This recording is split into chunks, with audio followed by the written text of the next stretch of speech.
জামালপুরের মাদারগঞ্জের বালিজুড়ি কেন্দ্রীয় শহীদ মিনারে পুষ্পস্তবক অর্পণের ছবি আওয়ামী লীগের ভেরিফাই পেজে পোস্ট করার প্রতিবাদে সংবাদ সম্মেলন করা হয়েছে। শনিবার রাতে মাদারগঞ্জ উপজেলা প্রেস ক্লাবের আয়োজনে প্রেস ক্লাব কার্যালয়ে এ সংবাদ সম্মেলন করা হয়।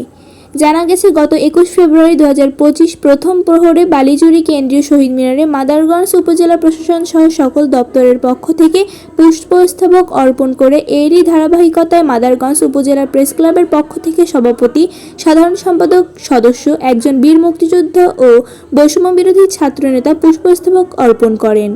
পরে ক্লাবের সদস্যরা ছবিগুলো ফেসবুকে পোস্ট করেন।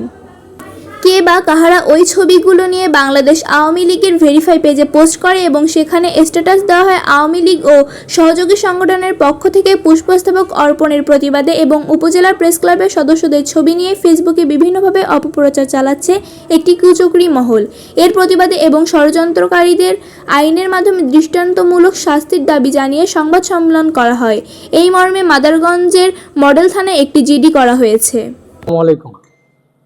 20 ফেব্রুয়ারি 2025 প্রথম প্রহরে বালিজুড়ি কেন্দ্রীয় শহীদ মিনারে সংবাদ সম্মেলনে লিখিত বক্তব্য পাঠ করেন মাদারগঞ্জ উপজেলা প্রেস ক্লাবের সভাপতি, আজকালের খবর প্রতিনিধি মোহাম্মদ আলী জিন্না। এ সময় সহসভাপতি, দৈনিক সংগ্রাম প্রতিনিধি আব্দুল আজিজ জামালি, সাধারণ সম্পাদক ভোরের ডাক সংবাদদাতা রফিকুল ইসলাম বাড়ি, যুগ্ম সাধারণ সম্পাদক সকালের সময় কামাল উদ্দিন, সাংগঠনিক সম্পাদক ঢাকার ডাক তরিকুল ইসলাম, অর্থ বিষয়ক সম্পাদক সংগ্রাম প্রতিদিন রিয়াজুল ইসলাম মুসা, সদস্য ভোরের বাংলা শাকিল আহমেদ, সাংবাদিক মিন্টু, দেশ বুলেটিন ও দেশ সেবা প্রতিনিধি মিলন উপস্থিত ছিলেন।